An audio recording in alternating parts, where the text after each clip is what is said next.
Vamos a desarrollar el método gráfico para el mecanismo de manivela corredera. Y podemos observar el esquema donde tenemos nuestros vectores R2, el vector R3, vector R4 que es el que va variando, cambiando la posición de la corredera, y el vector R1.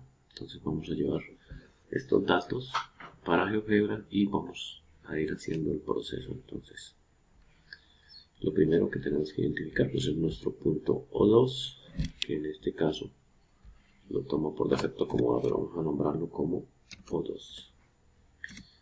Listo, a partir de ahí sale nuestro eslabón 1 y nuestro eslabón 2. Entonces vamos a definir un ángulo θ 1. Entonces aquí colocamos que nuestro ángulo θ 1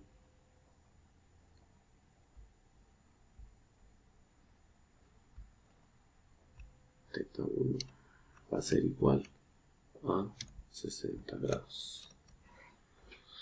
Listo, entonces con eso vamos a obtener el valor del ángulo de R1. Entonces vamos a colocar que R1 vale 4. Ya tenemos entonces nuestros valores R1. Vamos a decir que R2 es igual a 2 y que R3 es igual a 5. Listo, tenemos nuestros valores. Entonces vamos a graficar. Entonces lo primero que vamos a hacer aquí es definir un ángulo dada su amplitud, pero para eso pues necesitamos definir dos puntos. Entonces vamos a colocar un punto A, el cual le vamos a decir que ángulo dada su amplitud entre el punto A y el punto O2, y que lo vamos a hacer. Entonces en este caso, si lo hacemos en sentido horario, se nos iría diferente a la gráfica que tenemos en esta parte. Aquí lo podemos observar que el sentido respecto al eje X, el sentido respecto al eje X sería horario, y si lo hacemos antihorario se nos iría al contrario. Entonces necesitamos que sea horario. Entonces venimos acá, decimos que es sentido horario, y que el valor que nos va a colocar pues es el que nosotros definimos como θ1. Entonces acá le podemos colocar aquí nuestro valor de ángulo θ1. Listo, entonces ya nos queda definido el ángulo de 60, que lo va a tomar por defecto como alfa. Esto lo vamos a eliminar, que salió fue cuando no le dimos el θ1. Y ya tenemos un punto A', el cual nos va a definir por dónde va nuestro vector R1.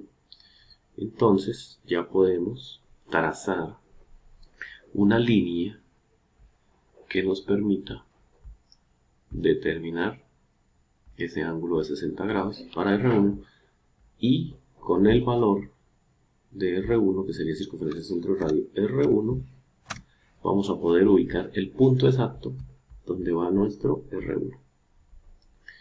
Listo, entonces aquí podemos ocultar ya nuestros puntos A y A', que simplemente eran para la construcción, y ya tenemos nuestro vector R1. Entonces hacemos un segmento. Este segmento va del punto 2 al punto B y no se llama G, sino se va a llamar R1. Y ahí vemos que R1 es igual a 4, tal cual como lo habíamos declarado en esta parte. Listo. Ahora podemos ocultar la circunferencia y vemos que en el método gráfico nos dice que formando 90 grados va a estar la línea sobre la cual se desplaza R4. Entonces acá vamos a utilizar el zoom para colocar entonces que nos haga una línea perpendicular que pase del punto B y sea perpendicular a R1. Por ahí se nos va a desplazar nuestra corredera y nuestro vector R4 va a quedar sobre esa línea perpendicular. Ahora vamos a construir R2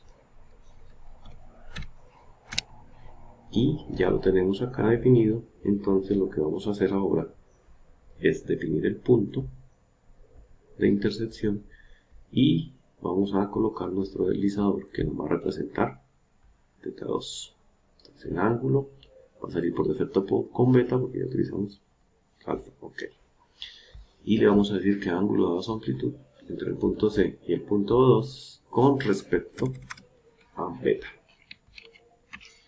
Aquí colocamos que nuestro ángulo va a ir con respecto a beta. Okay. Listo. Entonces ya tenemos nuestro punto para que rote con el deslizador. Podemos dibujar nuestro segmento R2. Entonces nos llama H sino R2. Tenemos nuestro segmento R2. Vamos a colocarle R mayúscula para que no se nos vaya a generar problema con el otro R2 que ya teníamos ahí. Listo, tenemos entonces R1, R2. Listo, este punto salió, fue por defecto acá. Ya tenemos R2. Ahora pasamos a construir nuestro R3 para ver dónde se intersecta. Entonces acá, circunferencia, centro y radio, y tenemos R3. Ya encontramos el punto de intersección. Entonces con este punto de intersección entre la recta y la circunferencia, hacemos nuestro segmento desde C' hasta D, y que no se llama I, sino R3. Listo, tenemos nuestro R3. Entonces, ocultando la circunferencia de R2 y de R3, y ocultando la recta que utilizamos para identificar el R1, que sería esta, ya tenemos nuestro mecanismo, y cuando movamos nuestro deslizador ya va a mantener contacto. Como tenemos un R3 muy pequeño, por eso vamos a perder contacto. Entonces vamos a cambiarlo acá y le vamos a colocar un R3 de 8, de manera que mantenga siempre la corredera en contacto. Y aquí lo que vamos a observar entonces es que esos son los pasos para construirlo de acuerdo a lo que nos dice en el PDF, cómo vamos a ir construyendo nuestro mecanismo por el método gráfico. Aquí ya lo tenemos estructurado, de esta misma manera nos queda. Tenemos configuración cruzada o configuración abierta, y ya obtenemos entonces los valores. θ4, que es un ángulo fijo que no varía, pero sí varía la longitud de R4, y θ3 son las dos incógnitas que vamos a encontrar por método gráfico. Entonces pasamos acá y podemos observar entonces el segmento R4. Entonces vamos a colocarle un segmento que vaya desde el punto D hasta el punto B, y que no se va a llamar I, sino R4. Ese va a ser el valor del segmento variable. Entonces a medida que vamos cambiando el ángulo θ2, vamos viendo que R4 cambia su longitud. Entonces ya tenemos determinado esa variable R4, que también se hacía por método analítico. Ahora vamos a hallar el ángulo θ3, que siempre va con respecto al eje X. Entonces le colocamos una paralela que salga del punto C y que sea paralela a X, para que cualquier punto siga siendo paralelo. Y para poder medir el ángulo, pues le colocamos un punto, y ese punto nos va a servir de referencia. Entonces medimos ángulo entre D, C y E, y aquí nos va a dar el ángulo, que si podemos correr acá un poquito, a ver si nos deja moverlo. Aquí se puede observar el ángulo θ3. Entonces acá podemos venir aquí y en lugar de delta decirle que se llame θ3. Vamos a colocar aquí θ3. Listo, vamos a ver si nos toma el ángulo como θ3. Aquí lo tenemos. Entonces ahí vemos la variación del ángulo θ3 en cualquier posición que tengamos del mecanismo. Entonces, para ir tomando esos datos, pues podemos incluir entonces acá una hoja de cálculo, y en esa hoja de cálculo le decimos que nos muestre el valor de θ3 y ese valor entonces va a ser el que ya tenemos nosotros acá, teta 3, y que nos muestre el valor de el eslabón R4. Y el eslabón R4 pues es el que tenemos como R4. ¿Listo? Entonces acá ya nos va a mostrar la variación de acuerdo a la posición que vayamos teniendo, cómo va a cambiar. Acá se nos quedó el deslizador por acá oculto, vamos a llevarlo para este lado para que nos quede más fácil y llevar nuevamente nuestra tabla, y vamos a colocar el deslizador. Vamos a moverlo manualmente porque necesitamos terminar de hacer gráficas y luego no nos permite una posición. Entonces aquí vamos viendo cómo el valor del ángulo teta 3 y el valor de R4 va variando. ¿Listo? Entonces ya tendríamos nuestras dos primeras incógnitas, que son el teta 3 y el valor de R4. Luego entonces vamos a hacer el análisis de las velocidades. Entonces acá para el análisis de las velocidades pues tenemos que generar nuestro triángulo de velocidades. Para eso entonces vamos a tomar solamente el eslabón R2, entonces vamos a ampliarlo acá.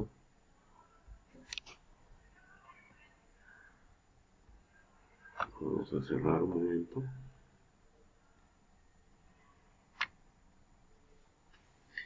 Y vamos entonces a definir que de acuerdo al movimiento que tenemos del mecanismo, que en este caso va en contra de las manecillas, nuestra velocidad va a ir